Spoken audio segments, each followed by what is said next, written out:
Welcome to the Sonia Buchanan Show, where we inspire one life, one smile at a time. Great day, everyone. It is time for the Sonia Buchanan Show, where we focus on one life, one smile at a time. Hey, listen, you guys, we have a great show for you today. The title is going to be Journey, Path, Execution. We're going to talk about the book, The Journey. But first, we'll be right back right after this commercial. Hey everyone! Have you ever had a day that you planned to accomplish a gazillion of things, but distractions interrupted your commitment and you achieved nothing? There's a perfect solution to the madness. Try journaling on your busiest days. We offer 6 amazing cool designs of journal entry journals starting at $5.99. These journals are designed to improve your goal productivity. So what are you waiting for? Order now at comfortingpromises.com. Click on the eStore tab. Your day will be happier you did. Welcome back to the Sonia Buchanan Show, where we focus on one life, one smile at a time. Again, our subject today is Journey, Path, Execution. Today we're going to talk about the book, The Journey. It is a book that I began writing in 2004, and then I added additional chapters in 2006. The book was completed. It has, 18 chapters, and I placed the book on the shelf. I didn't feel the urge to have it edited or published. I just wanted to write the portion of probably a mini-biography of my life. But I began in 2010 having these urges and this rush to have the book edited. Now, I was a little nervous about editing this book. Let me tell y'all why. This is not my first book. This is my second book. The Journey is my second book.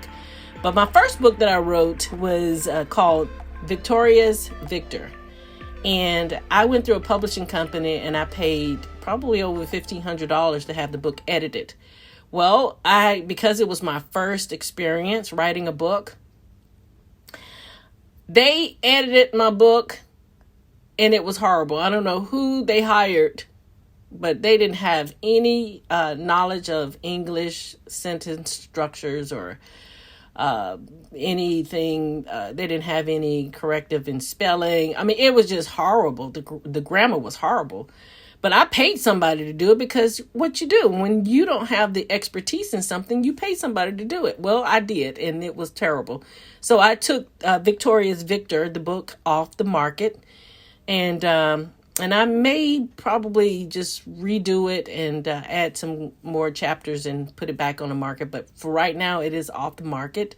But the book, The Journey, is a book that I'm very proud of. I took my time in finding the right editor, but I also was nervous because I didn't have another $1,500 to just kind of pour into a book, and I wanted, kind of not necessarily give that much money to an editor. I wanted to just kind of like see how they edit. After you learn from one mistake, you do not do it again for the second mistake. But lo and behold, I did pray about it, and I asked the Lord to find an editor that will be perfect for me, and I did. I found the perfect editor, and I asked, could she edit my book chapter per chapter, so it will not be a hindrance to me, because of course, when you having so many responsibilities financially, you don't want to put all your eggs in one basket, and that's what happened. She was very delightful and very welcoming to allow me to pay her per chapter. And again, I stated that I had 18 chapters in this book, so it would have been a lot of editing. But it was interesting. While editing the book, my editor, she would contact me and say, do you have the next chapter? Because she's reading the book. She would ask me, do you have the next chapter? I'm ready to read the book. The book is, and I was like, wow. So I said, okay, and I'm editing the chapters as she's editing the chapters, because I wanted to make sure everything was great, because like I stated, in 2006, I had completed the book. And so it sat on the shelf collecting dust. But so she finally edited the book, and it was perfect. And she actually did a write-up, what she thought about the book. And but I wanted to share with you guys today a couple of chapters in the book, and just give you a little synopsis of the book. Now, when I look at the book, and I do go back and read, it always builds my faith. With our economy right now is going through this travail. It's like coast to coast, around the global world. We're going through these travails. I call it travails when the earth is in chaos and everything seems to be in this dramatic environment and presence. I call it travail. I call it forming itself. But whatever it is not a pleasant thing that is happening around the world. But I wanted to bring forth and talk about the book, The Journey, because I believe it will bless those who are having faith issues right now. It'll bring your faith into a level of understanding that impossibilities can be possible. And in my book, The Journey, let me give you a couple of chapters. The titles, it says, The Beginning, The Year of Transitioning, God's Favor, Steps Ordered, Homeschool, Growth Pains, Walk in Obedience, Spiritual Development, Endurance and Testing, Reckless Choices, Faith and Repentance, Faith Transformation, The Promise, The Kingdom, The Open Door, Financial Restoration, Walking It Out, Family Photos. And those are the titles of the book. And but I did want to just talk about the book. In chapter 1, The Beginning, I started out writing about when I was 6 years old and being baptized, and I go into that. And then in 1996, this is the portion that I wanted to share with you about possibilities, impossibilities, and then possibilities. In 1996 in Atlanta, the Olympics came through, and at the time, and I remember I had moved out of my parents' house before 1996. Y'all, I lived at home for a long time. I was almost 30. I actually had not planned moving out of my parents' house. I was that traditional thought process. I'm going to move out when someone asks me to marry. Well, I would still be living at home right now after 40, if that was the case. But I was out living in my 1-bedroom loft apartment, and I loved it. Now, if you are familiar with Atlanta, I lived in the area of Stone Mountain, so I was very happy with this one loft apartment. And you guys, I loved living in apartments. I know a lot of people like, buying a house and this is a dream, but I actually like the community of living in an apartment. It's fun to me. It's just like this family that you live around, these people that you live around. But I lived in Stone Mountain, which was great. It accommodated my lifestyle. I was very athletic. I loved being outdoors. We had a bike trail across the street from my apartment, and the trail goes all the way to Stone Mountain. So you can actually ride your bike to the trail. You can walk to the trail. You can walk to the mountain. You can actually rollerblade and go skating to the mountain. So it accommodated everything about my life. But once the Olympics came through Atlanta, now, I have to say that my loft apartment, it was one loft apartment where my bedroom was upstairs and you can look over the balcony to the living room area, which was perfect.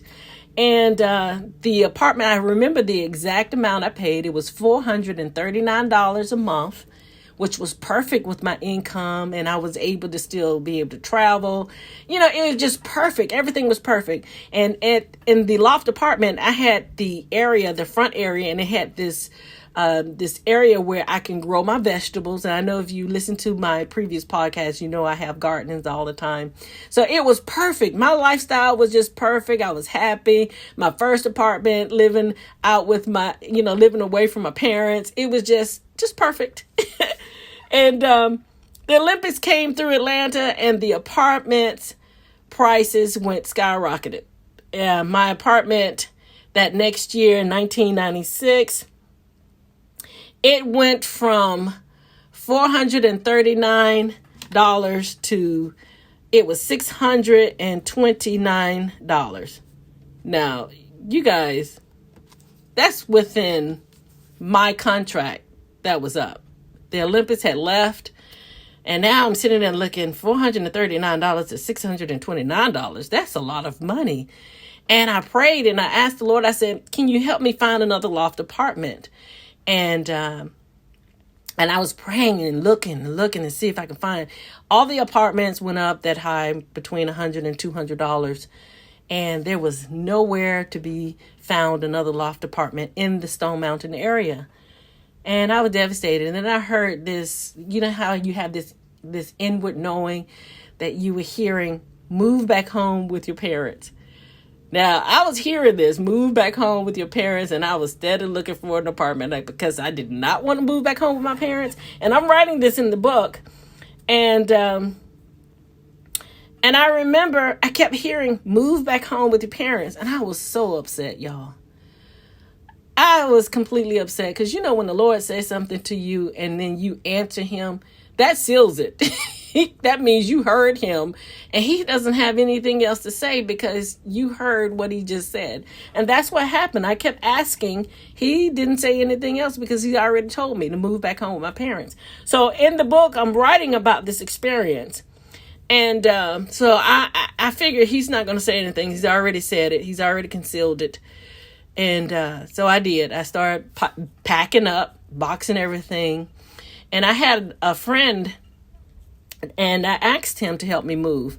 Now, this is something that I want to express about impossibilities to possibilities. How when the Lord gives you an instruction, he actually provides the necessary things for you to do. So here I am packing up my apartment, still devastated, did not want to move back home with my parents. Who wants to move back home with your parents? After you've been living out on your own, you have set your own course and your style, how you have your things. Not that living at home with my parents was terrible, but you have now come into adulthood. You know exactly how you like to fold your towels, how you like to wash your dishes, what color decor that you want your place to be.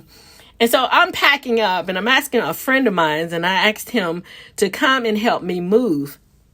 Because I'm a planner. I like to plan things. I knew within that month that I had to move. So I'm planning. I'm boxing up everything. And I asked him to move. He stated, yes, I'm going to help you move. So I go and rent this U-Haul truck.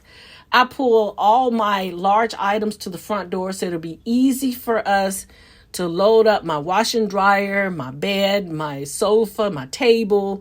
I didn't have a lot of things in my apartment, just enough to accommodate my lifestyle. Well, the next morning, that Saturday morning, the person never showed up. I have a U-Haul truck, you guys, and I have to move. And he never showed up, and I'm devastated. Now, the U-Haul truck has to be returned about, 9 a.m. in the morning. He never showed up at the time that he was going to show up to help me move. And the interesting part about this is, I never reacted. I was just kind of disappointed because when someone make a promise to you, you expect them to keep it, especially when this promise I needed to move immediately. And he never showed up. So I decided to take the U-Haul truck back. And this is the impossibilities to possibilities because, of course, I still haven't moved. All my things are still in my house. I have the storage room available. It's ready for me to move my things there. And I've already communicated with my parents that I needed to move back home. And so I go back to the U-Haul place and return the vehicle. Still devastated, didn't know how I was going to make this happen. And while I'm going back to the U-Haul building, there's two guys just sitting there doing absolutely nothing, leaning on their U-Haul truck. And I returned my truck and I stopped by the guys and I said, what are you guys doing? You know, he says, we're waiting to move a family in about 4 to 5 hours. I said, really? And I asked them at the time, I said, can I hire you to move me right now from my apartment to my storage and then to my parents' house? And they says, yeah, we have time. So I turned around and returned my truck and hired the guys to help me move. You know, this is a blessing. This is something that when I got the notion to move back into my parents' house, even though I truly believe he knew that my friend wasn't going to show up and help me move. And so I hired these guys to help me move. And they were so perfect because like I stated, I had already organized everything. Everything was in front of my door at my apartment and ready to just grab and put it in the truck. I didn't have to do anything. The two guys handled everything, took my things to the storage, organized it, and then turned around and went to my parents' house to take my bed and my dresser and my clothes. I didn't have to assemble my bed. They assembled everything. They placed my dresser, my clothes back into the closet. I did not have to do anything. They organized everything for me. And then they took me back to my apartment and they went back to the U-Haul. And by this time they were ready to take their next job to the family that they was going to help move. So it worked out perfectly. This was an impossibility to a possibility. And I write this in this book talking about the faith level that I had. I never reacted that my friend did not show up. And I don't remember calling the person that day. I was just so relieved that it was set up where those two guys were just sitting there doing absolutely nothing, and was ready for me to hire them to do my job, and then they can go and take care of the other family. But I talk about this in the book. And also when I got to my parents' house, I was all moved back in and settled. I was lying on the bed and just completely devastated because now I'm back in my same room. And I remember hearing in my inward knowing, and it says, I want you to save to buy your first house. So I remember saying out loud, in 1 year, I will have a house. I will have my own house. And you all, I want to tell you the impossibilities to the possibilities. 6 months living with my parents, I got the chickenpox virus. I really did. So it was actually a blessing because while having the chickenpox, the job, sometimes the short-term disability doesn't pay you immediately. I was returned back to work by the time I received my first paycheck of the short-term disabilities of having the chickenpox, living at home with my parents. So it actually worked out, and it was really perfect because I would have been homeless anyway because I wouldn't have had any money to pay for any of my rental or my utilities because of being sick. But the interesting part, while I was living at home with my parents, the mortgage company called and stated that they approved my loan and to come in and fill out the paperwork. And I informed them that I did not have the ability to show up in the office because I had the chickenpox. And they said, that's okay. We'll just mail everything. During the time I'm buying a house, I have the chickenpox. I never went inside the mortgage company to do anything. They sent everything through mail. They let me know that you have been approved. All of this is happening while I'm at home with my parents. And in exactly 1 year that I moved in my parents' house is the exactly 1 year that I closed on my house. And I want you to know that the impossibilities became a possibility. I never lost faith. And so all through this book called The Journey, I talk about some of the things that I went through, the obstacles, the mishaps.